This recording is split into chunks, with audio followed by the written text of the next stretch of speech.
The Radio Misfits Podcast Network.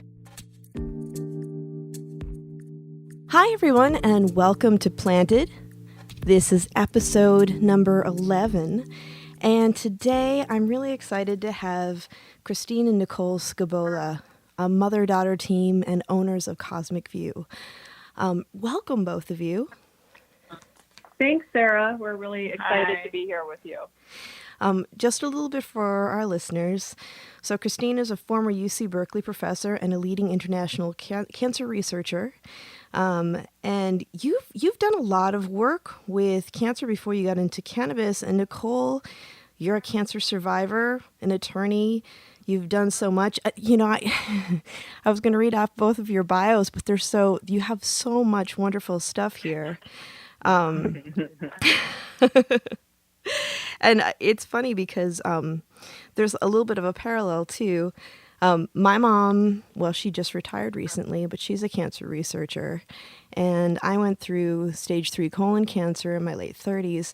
And she actually did the clinical trials on FOLFOX5, which is what I ended up doing years later.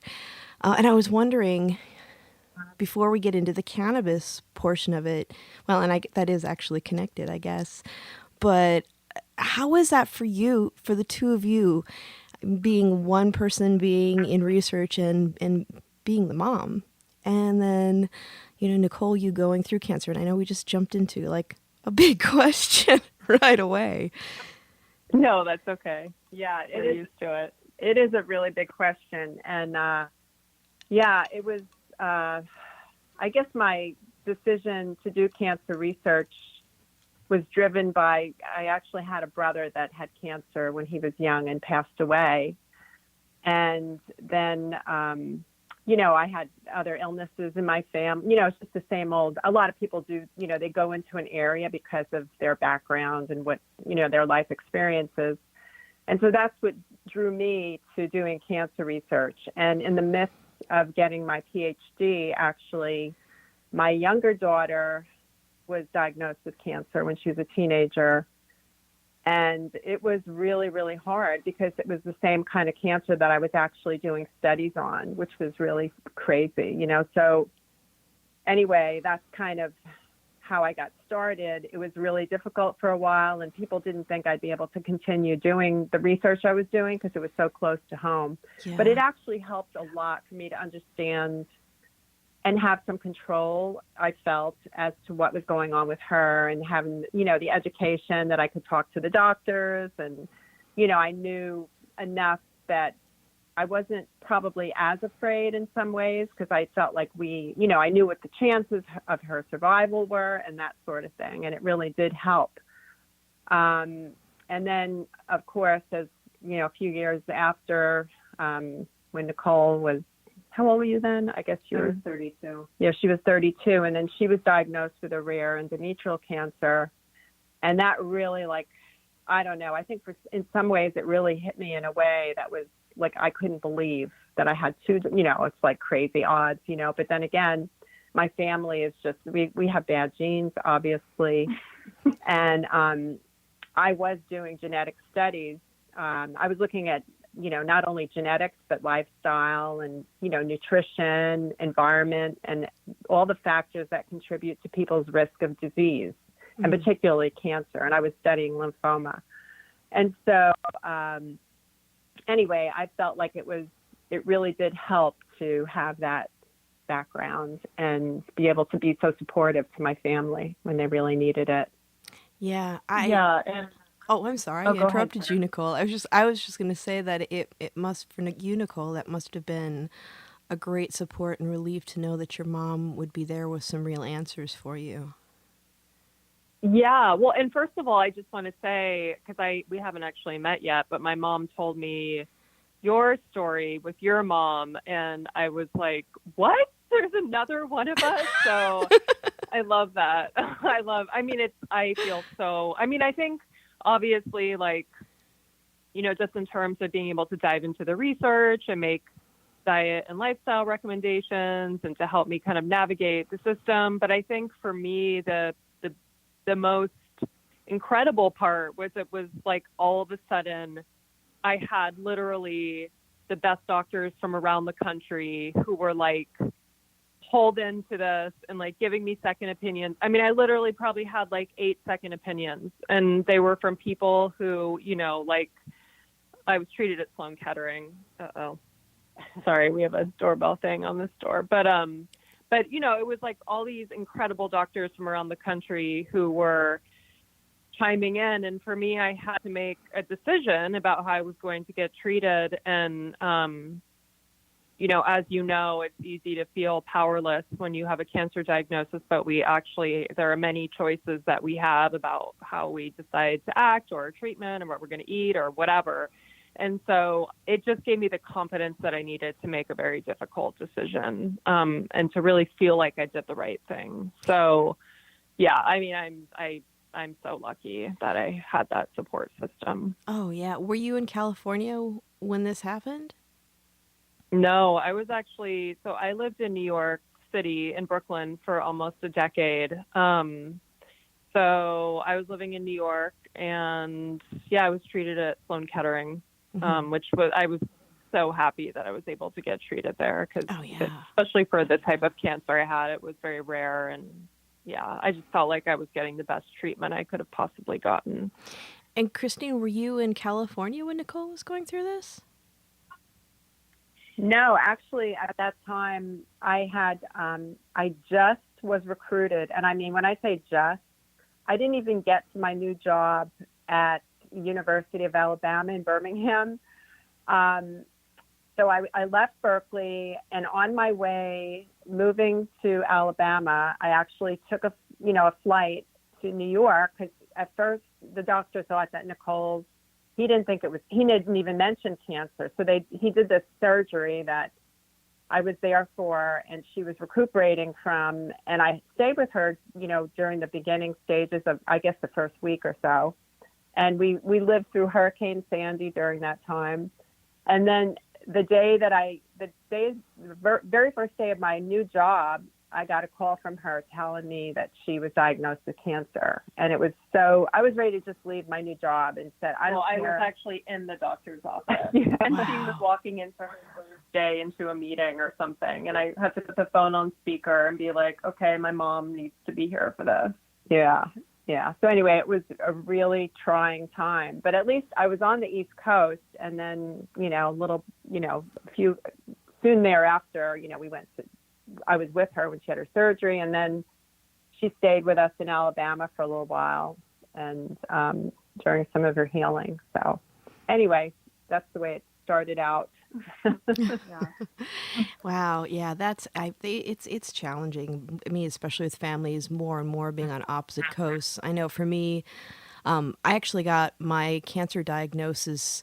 I got a call from my doctor while I was helping my mom pack up and move, because she had been doing cancer research in Upper Michigan, and she was moving to do it at Baylor in Dallas at that time.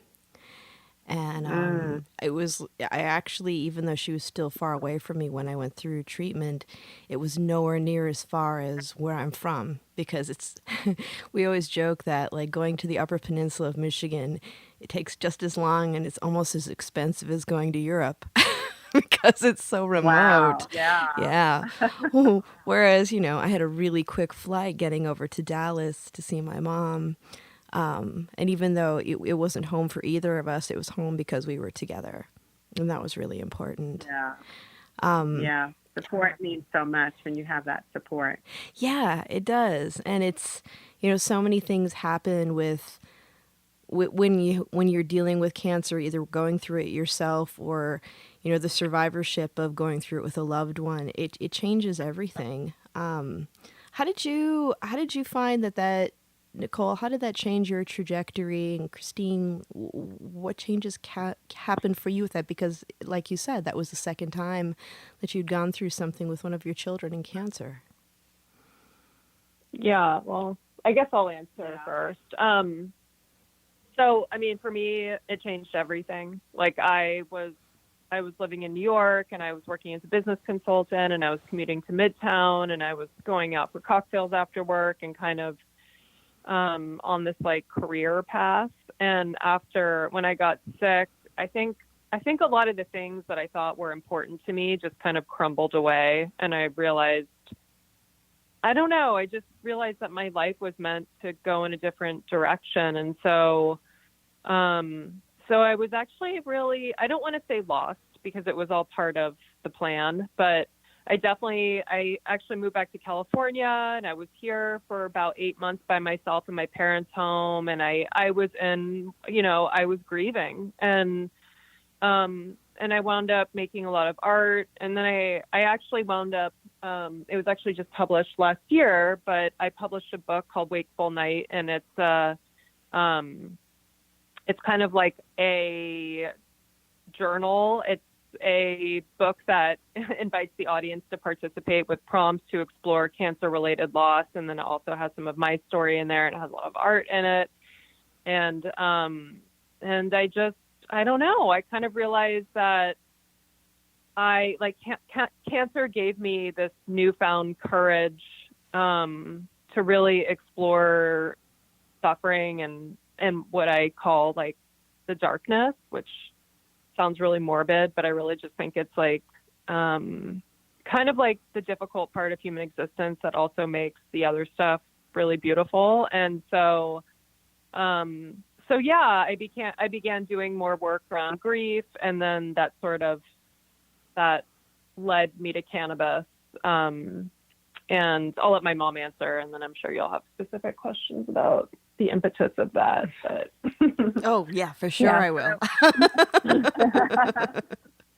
Yeah, so it really changed my life too, watching Nicole and her process, and, grieving with her, and, trying to work through the grief as a mother, and, seeing your child sick, is you just want to trade places. And it was just like one of those things where I was going through a lot of heavy stuff. And in that process, I realized that, life is too short, and I want to be happy and do something. I'd always been, I was, with my work, I had a great career, and I was actually right, like kind of at the top at that point, I had a really incredible job. I had a lot of money to spend. The university gave me so much money. I had a family that was supporting all of my work, and I was able to do whatever I wanted. And so one of the things I did before I left that job was I continued working. I was doing some work on seaweed at Berkeley, and published a few really interesting papers on how this particular seaweed could be protective against estrogen-dependent cancers. And so when I was in Alabama, I wound up, continuing that work, and I didn't have to write a grant for it or anything because I had all this money. And so, it made me, I started doing more plant medicine. I had done some of that at Berkeley, but then this was kind of an extension. And while I was working on the seaweed and, realizing that, the whole plant is more powerful than any part of the plant. And that was obvious. We did so much, trying to isolate the most active component of the plant so that we could patent it. And, it just was not going to happen, because plants are, they're unique, and they're factories, and they develop, they have their own system of defense, and, everything about the plant. We don't know everything about the plant, but we do know that there are many things that we do know about the plant that are very important to the activity of that plant and its survival. And so it made me, during that research, I started actually, during that one project that we were working on, I actually identified the endocannabinoid system as being very relevant to lymphoma. And we wrote a paper on that. And so that was the first time I ever even heard of the endocannabinoid receptors and the system and how it works, and how, our bodies, we have our own factories going on. And I just didn't know any, and most scientists didn't at the time. So it just kind of brought an awareness to me about cannabis and a curiosity. And then with Nicole being sick, and I realized there's so much that this plant has to offer. And, I needed to explore it further. And then all of a sudden it was like, well, I don't want to just explore it. I want to help people with it. And so that's how Nicole and I got in, we kind of came together and decided that it was time to start our own company. And when you're going through your research, yeah. what was the first time that you heard about the ECS? It was probably like in 2010 or 2011, I think. And it was, like I said, it was we were doing a screening. We were looking at people's blood and screening different things in the blood to see how, what factors were important in lymphoma. And that's how we started looking at anandamide and 2-acylglycerol. We just didn't even know anything about it. And all of a sudden it popped up in our panels, in our screening panels. And so that's kind of the first time I knew about it. And then we actually did more studies using synthetic cannabinoids in the lab to further our research. But it was all in cells at that point. Yeah, so it was really an interesting, for me, it was an interesting discovery, although I didn't discover it. Well, I mean, especially with your research that you'd already been doing with plants, that had to be really fascinating for you. And then, Nicole, when you were going through treatment, were you using cannabis at all for relief? So I did not. I was living in New York, and I also didn't have chemo. And so it was never really presented to me as an option. It was actually after I was sick when I mostly stopped drinking alcohol and kind of just got into weed as a way to just relax. And so I guess it kind of started with that and calling my New York dealer on Signal and having them show up with their briefcase of California products. And then my mom, I guess my parents actually kind of started getting into it at the same time, which is kind of funny. And then, so I think it all kind of snowballed because then my mom suggested that we start making topicals. And then as we started, off as a collective, and then this research started coming out around endometrial cancer. And I guess that CBD has been shown in some studies to be effective against certain lines of endometrial cancer and breast cancer. And that was really exciting for me. And so, I think it kind of started off as pleasure and then shifted into, as cannabis does, it's it kind of comes into your life in many different forms and for many different reasons, and didn't look back after that.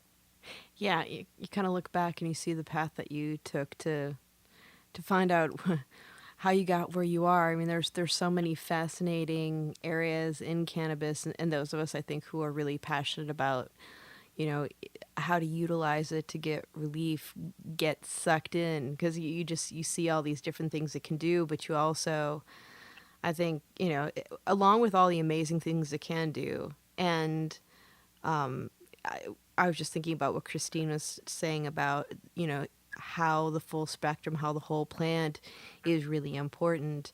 But then there's also the other side of it where we have people selling, hemp-derived CBD products and promising the moon.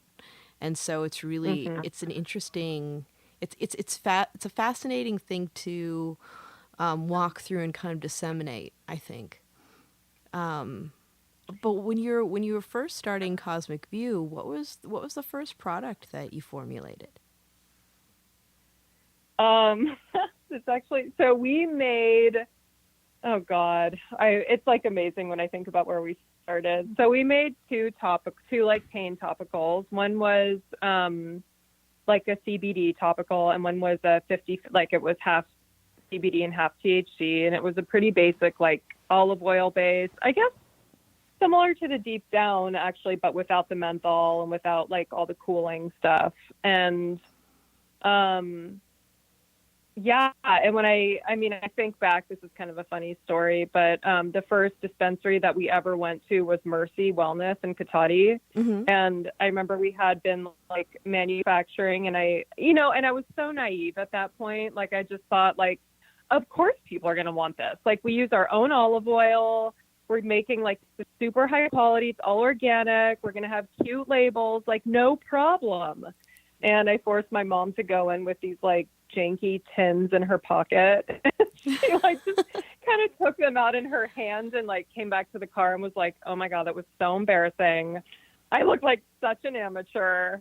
And so that we started off making topicals, and then actually that meeting with Joe, who's still their buyer, and he said to us, he said, "You've really got to figure out a way to stand out in this market, and you got to do something different." And so we came home that day, or maybe it was like, it was that day, but we had still been selling products directly to people as a collective, but we came home and we were like, okay, what can we do? Like, it was like, Mom, like, what else can cannabis do? And she was like, okay, well, I know it can be really good for skin. And she had like made her own Viva La Vie. And she was like, and, I think we could do this like vaginal health product, and we could do a muscle one, and maybe it'll be like mentholy and cooling. And that's like what we did. Like, we literally within days were like, okay, let's do this.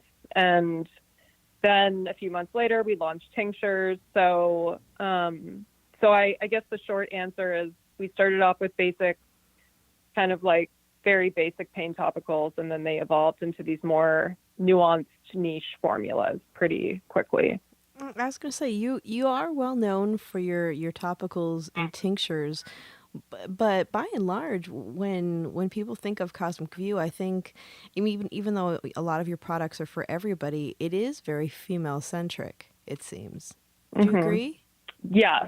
Oh, well, for sure. I mean, we have, and it's a line that we walk, and we have always wavered on whether to keep on doing that. It's something that we're both really passionate about. So right now, yes, like 2 of our 4 topicals are marketed toward women, although I do have men who use both of them. But yeah, we have a menstrual cramp balm, we have a vaginal health balm, and we were just about to launch it's called Inner Balance. It's a women's health tincture formula. But just with COVID and the degree of education that would go into that, we kind of put the brakes on it for a minute. But it's hard because, it's interesting because like me and my mom are both endometriosis survivors as well. And I wish I had access to cannabis when I was like taking Vicodin to alleviate menstrual pain. And I know there's just so many stories of women who have really benefited with cannabis and alleviating menstrual pain and sort of like preventing these major flare-ups. And I hear from these women all the time. And yet I feel like there's so much education that still needs to happen in the cannabis space, not only in retail establishments, but also amongst consumers.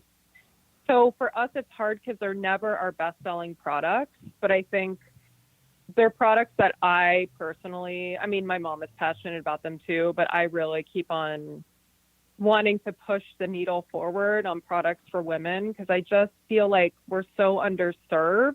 But, it's an investment because they're not, like I said, like it's just not the first thing that people go to. And it's a lot of times it's hard to even get dispensaries to carry them.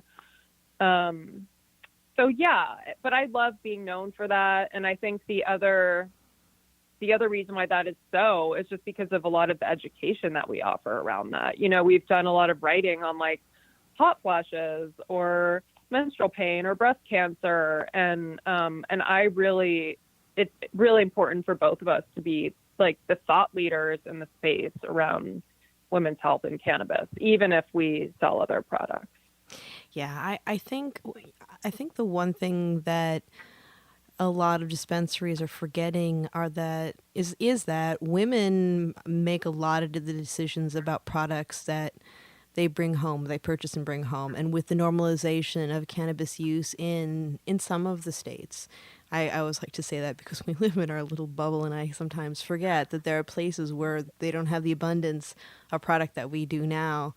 But with normalization comes if we're looking at, you know, a cisgendered household, if the females in the family tend to be the ones who make the most choices about where your family is going to be purchasing product. And if there are things that serve women, that's really important. And we are underserved, because I know for myself too, I've been dealing with endometriosis since I was 12 years old.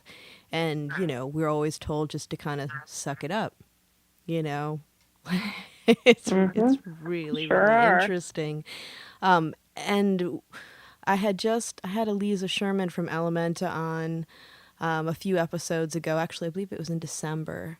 And we were talking about, you know, women and cannabis and how the levels of estrogen in our body determines how THC affects our body, and also other cannabinoids as well. And just like, not only does it help with things like cramps and endometriosis, but a lot of the work that I've done with people that are perimenopausal or menopausal, it's incredibly helpful for things like hot flashes and just a lot of the emotional stuff that we go through because of how our even though men have, you know, peaks and flows with their hormones, I don't know if it's that we're more in touch with it or that we're allowed to have conversations about it, you know?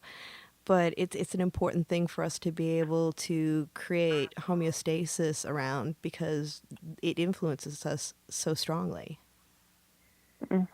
Yeah. With your tinctures, I think that those can be really helpful as well. Yeah, absolutely. I'll let Dr. Christine.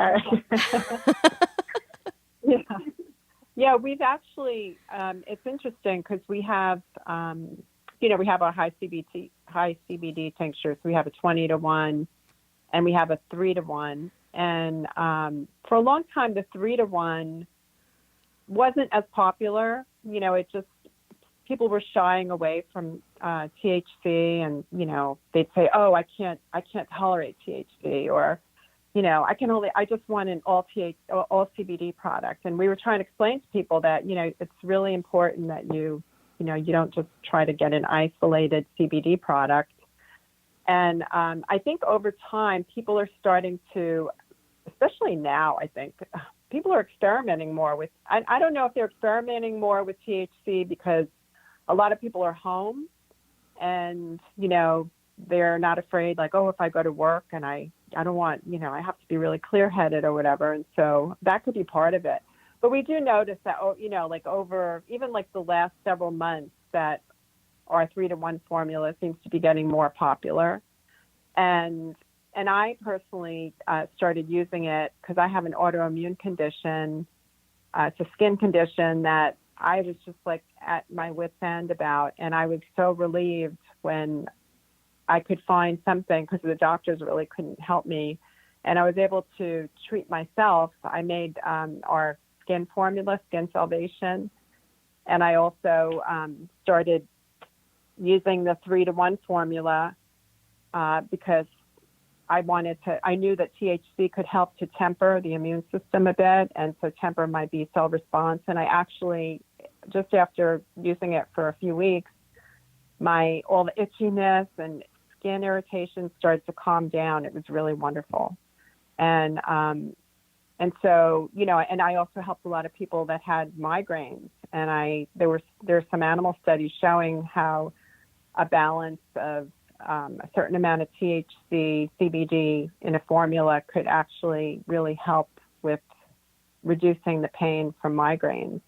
And so there were people that started using the 3-to-1 that I know 2 people in particular that were using medication for years and were able to get off their medication once they started using 3-to-1. So it starts, you know, it's just becoming more popular, and people are getting a little bit more comfortable with incorporating a little THC. It's not real high dose, but, you know, some people there's just such a stigma around THC. And I think people are finally starting to realize that it has so many good benefits. We hear so much about CBD because it's more acceptable. Oh, you're not going to get high. Like that's the big thing that they say.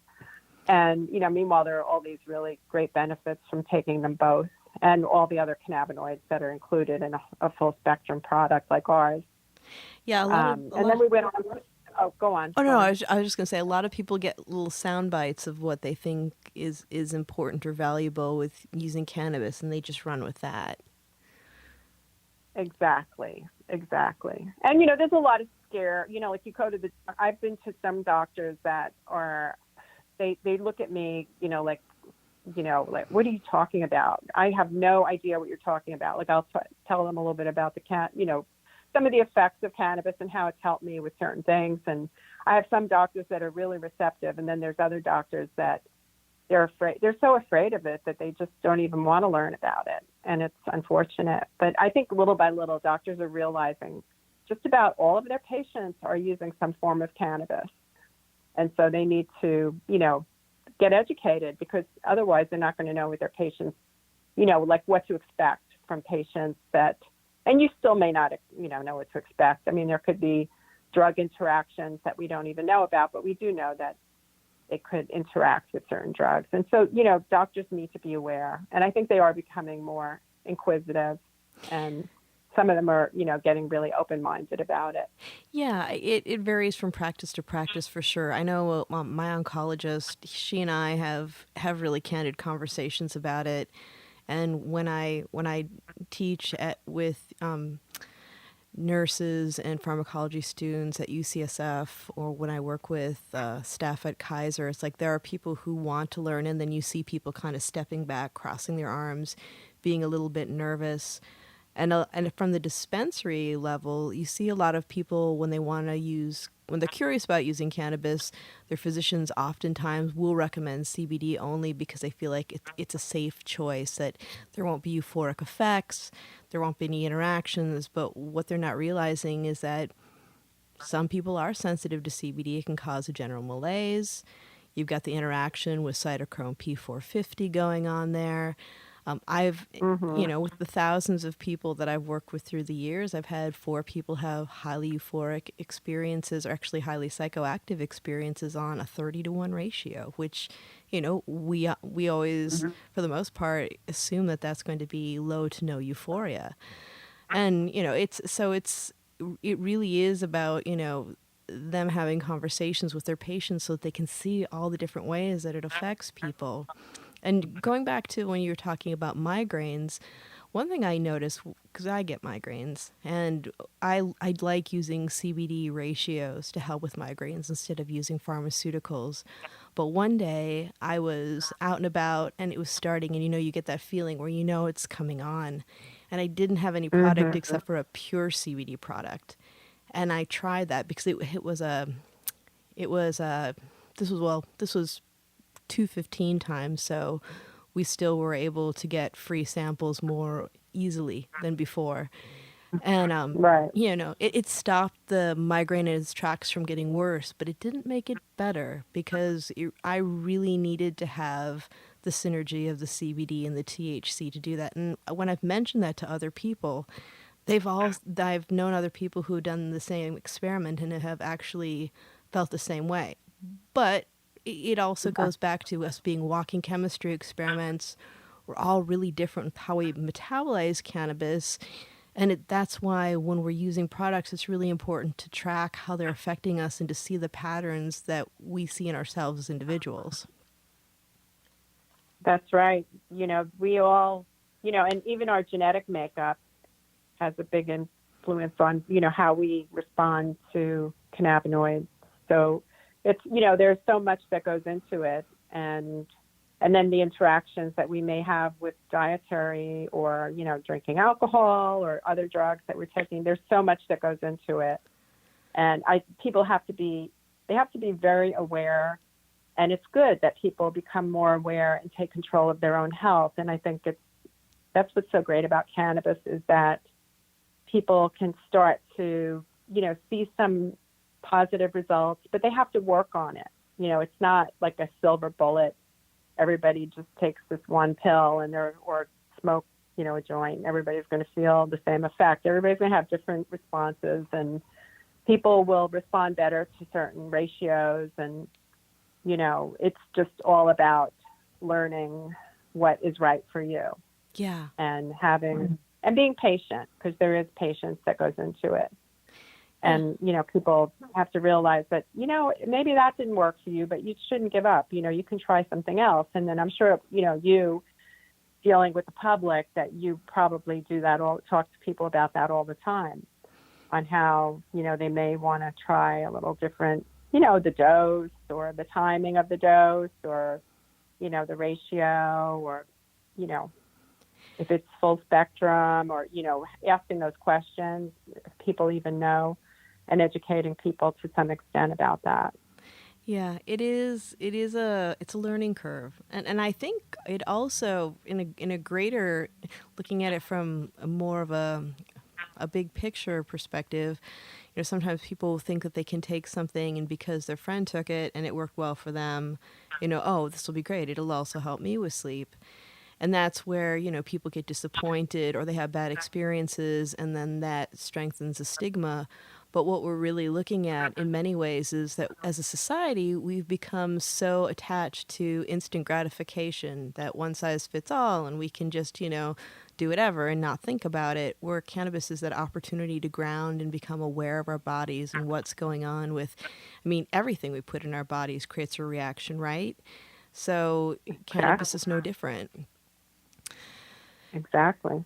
And I think too, just think going back to people experimenting, especially in times of COVID, we're in their home. It's like, with everything that's going on with COVID, and people being, nervous about being sick or being asymptomatic, or where, maybe some people are being hyper vigilant. I know I was at first.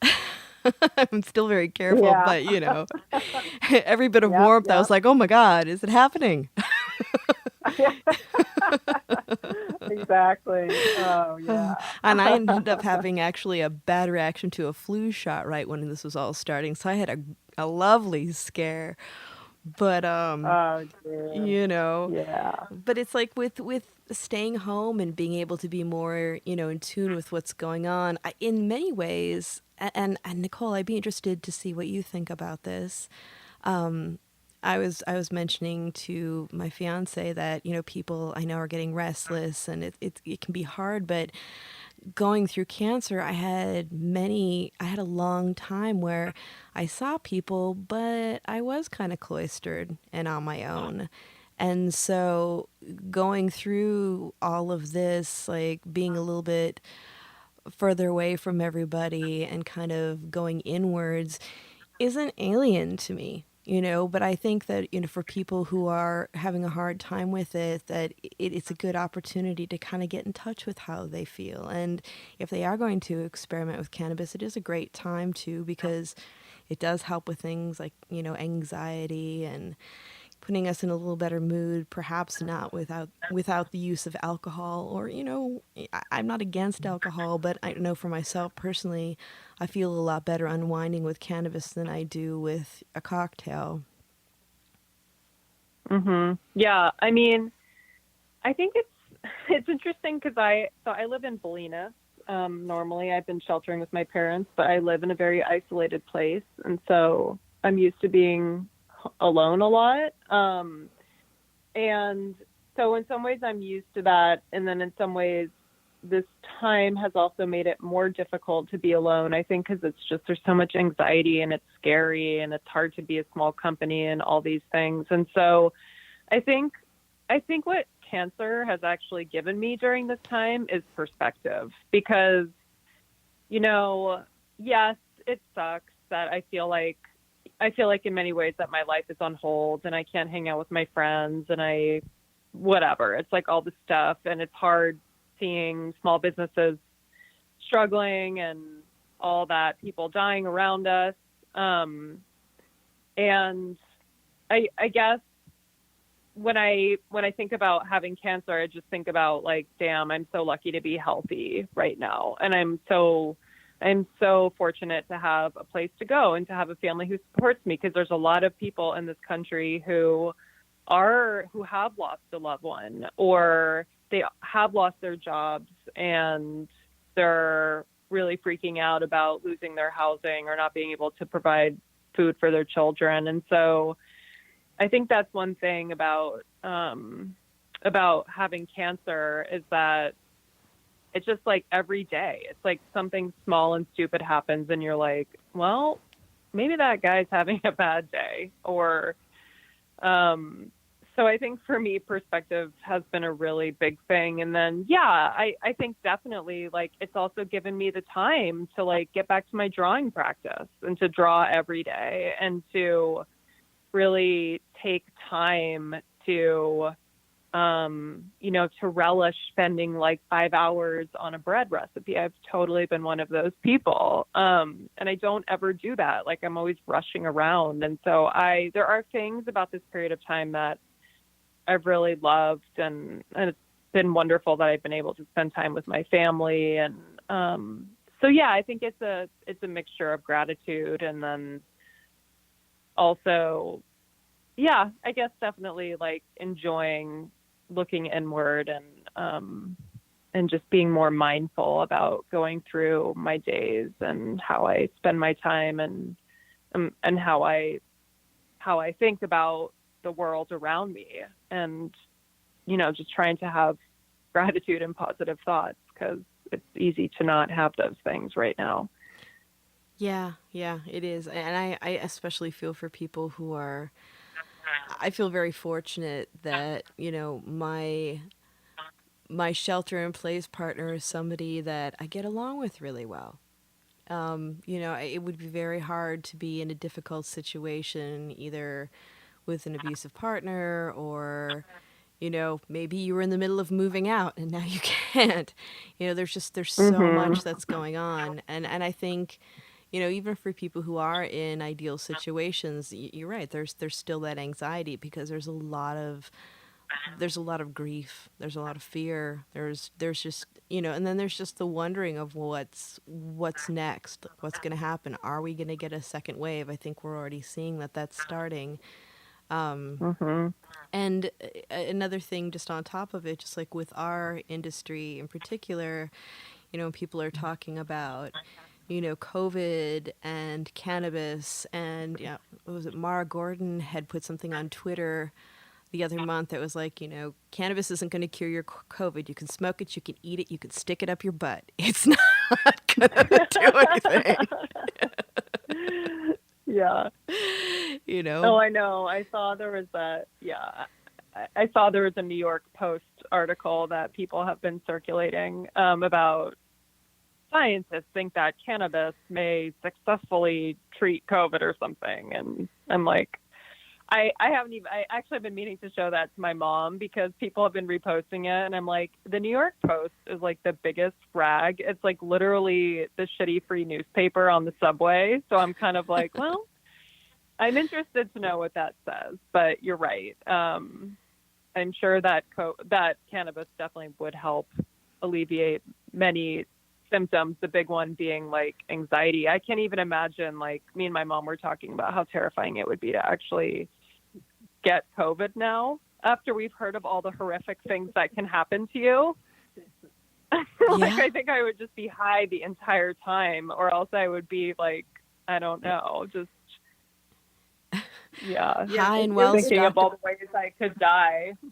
I think it's better. It would have, for me, I told her, I said, I wish I just got it like at the beginning when nobody knew anything, Now you hear about, blue toes and, all these horrible things that can happen to you, like out of the, the normal lungs, function. Yeah.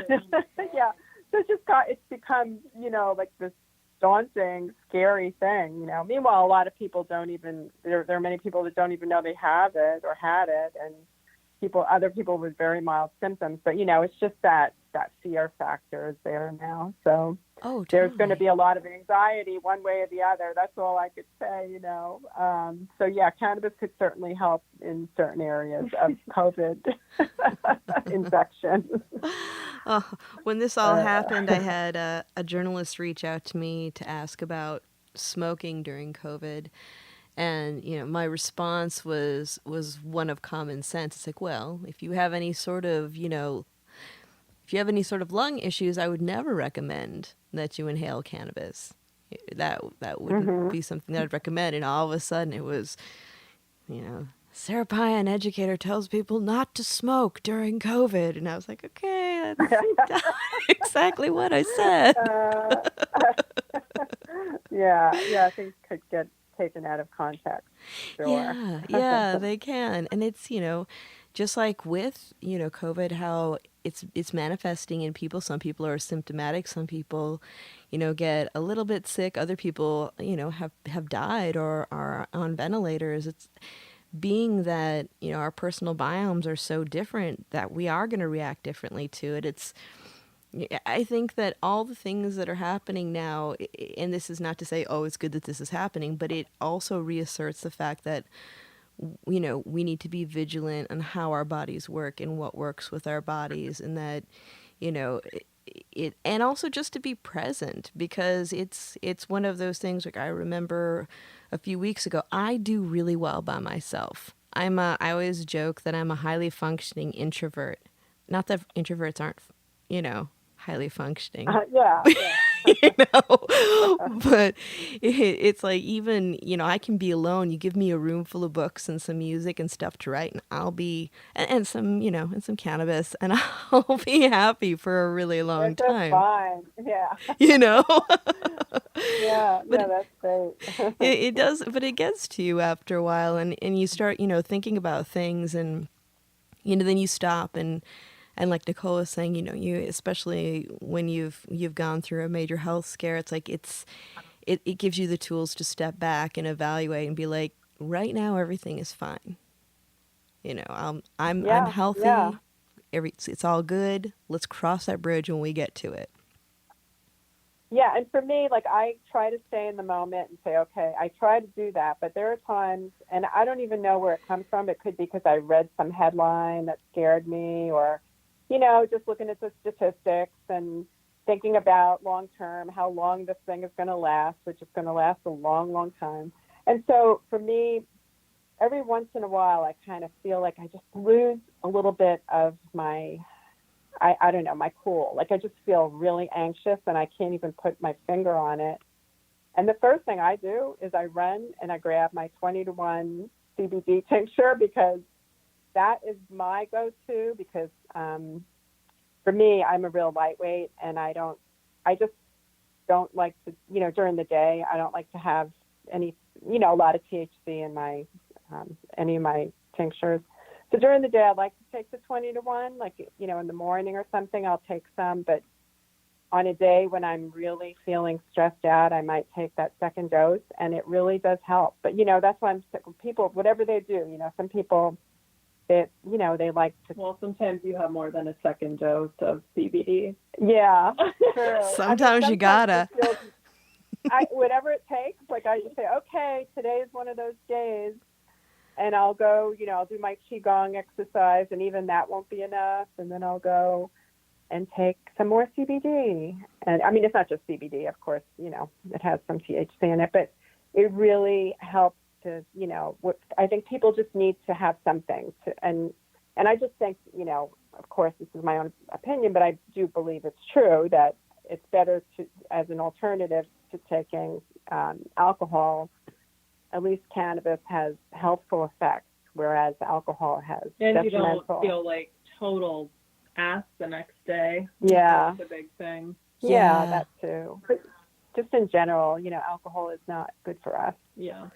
Yeah. And so, anyway, when I take my cannabis, at least I know that I'm doing something good for my body and for my mind, and that's really important.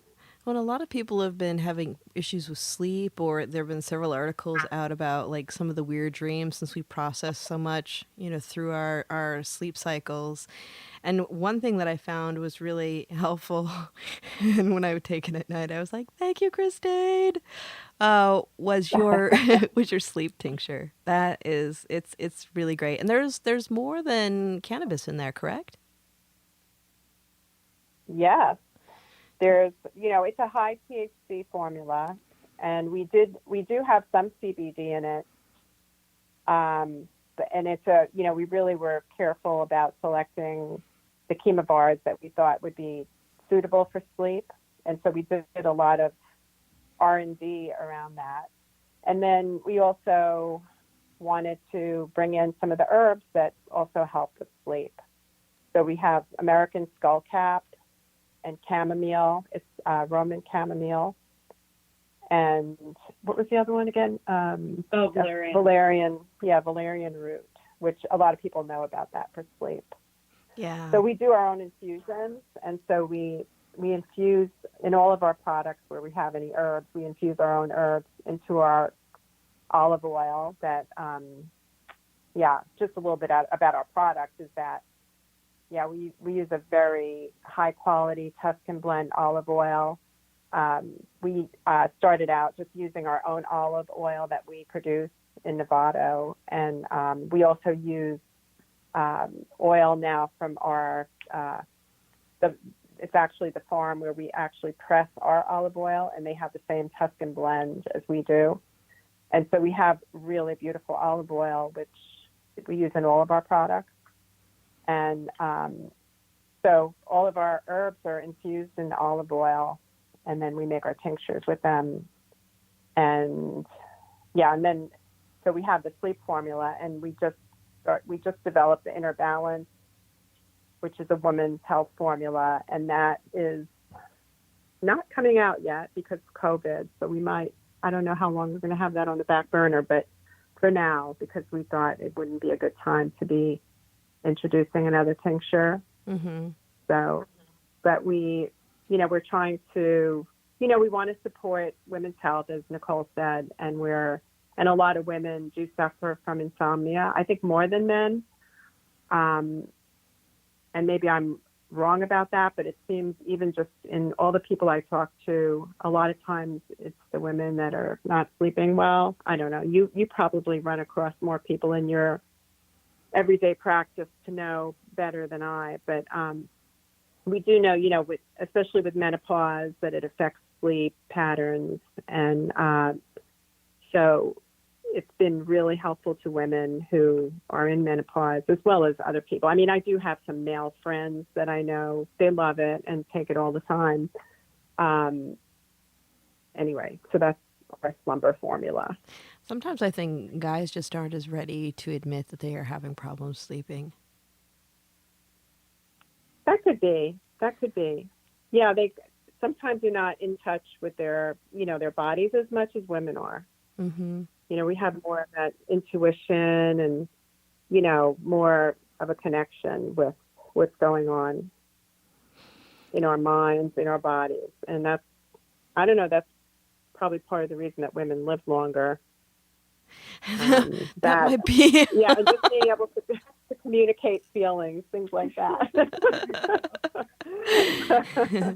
It's definitely easier on the adrenals if you can talk about what's going on.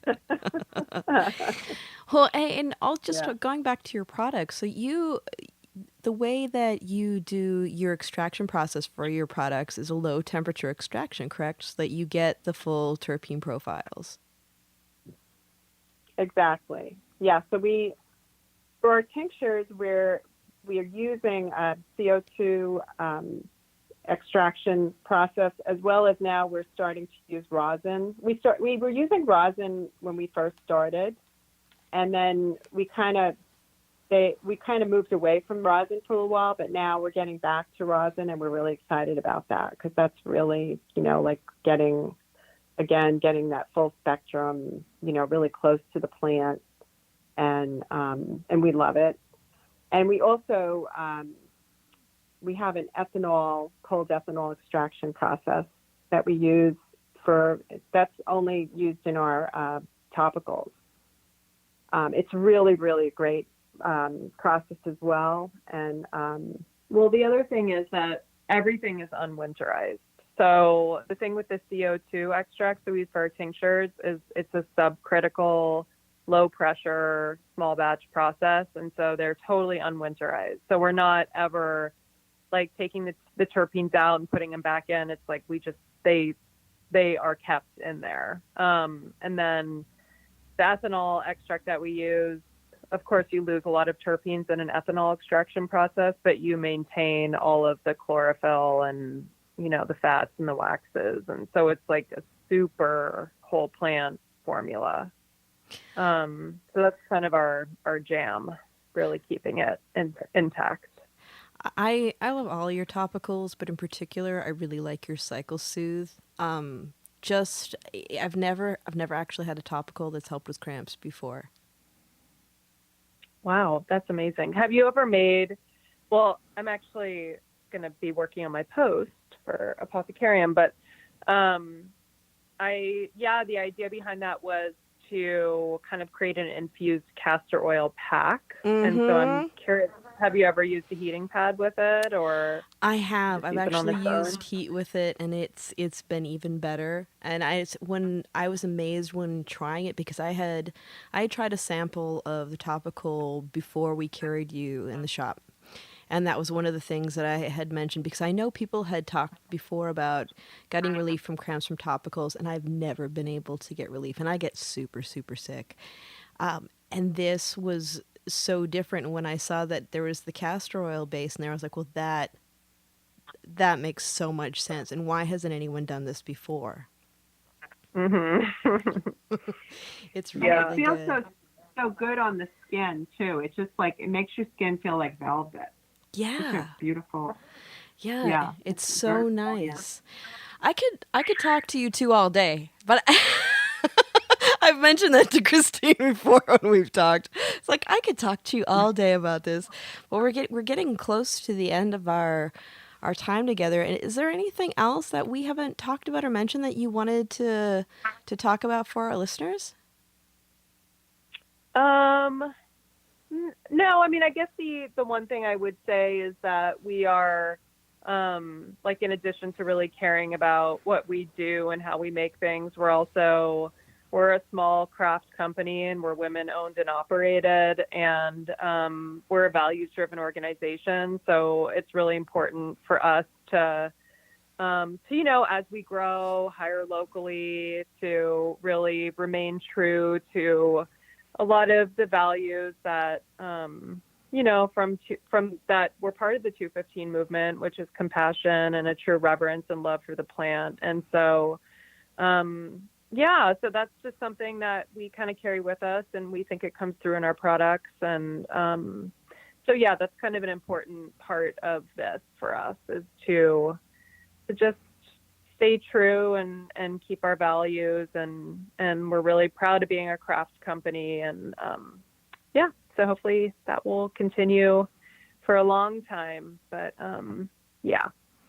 I noticed that you'd put a post out, I can't remember if it was like a week or two ago, about offering just support to the community around different aspects of the work. Which I thought was really wonderful. And actually, another thing I wanted to ask you is, if people want to follow you on social media, what should they do? Yeah, so our IG handle is A Cosmic View. We are on Facebook. It's under A Cosmic View on Facebook too. And I'm less active on there, trying to get better about it, but definitely Instagram. And yes, as you mentioned, one of the things that we really pride ourselves on is being of service. So anybody who reaches out to us, I will always respond, unless you're like trying to sell me 70,000 Instagram followers, then I will delete you. But we talk to our customers a lot, and it always means, and even if they're not our customers, even if you live in Pennsylvania and you have cancer, like, we will talk to you. So yes, people can always send a DM. Our emails are Nicole at Cosmic View and Christine at Cosmic View. And so I always invite people. I really enjoy hearing from people and connecting with people over cannabis, and responsibly, just seeing how we can help them or answer their questions or whatever. So we're always open, and really enjoy engaging with people who are curious about plant medicine. That's awesome. Conversation is normalization. And when we have people like the two of you who are able to give, good, solid information, education, it makes a safer environment for everybody. And it also helps people feel safe exploring and seeing how cannabis works with their bodies. So I just really want to thank both of you for being on today. I was so happy when Christine said that you're going to be on, Nicole, because we haven't had a chance to talk. So I can't wait to talk to you in person when the time comes. One day. I know someday it'll happen. And I'd love to have Yeah. both of you on again. If there's ever anything in particular that you want to talk about, know that you've got a place on Planted too. So Cool. Thank yeah. you. Yeah, it's an honor. I know my mom speaks very highly of you and your knowledge. Thank you. And so it's wonderful to have people like you advocating for the industry and just, talking about science-related facts and education. And so, yeah, thank you for the work that you do. Oh, thank you. We do it together. That's it. It takes all of us to get the message out. So this is the end of episode 11. I can't believe we've been doing this now for just about a year. Thank you, everybody, for listening to Planted today. And if you want to follow us on social media, you get Planted with Sara on Instagram, Planted with Sara Pion on Facebook, and our website is www.plantedwithsara.com. Everybody take care out there. Take a deep breath. Wear your masks. Be kind. And we'll see you next time. Take care.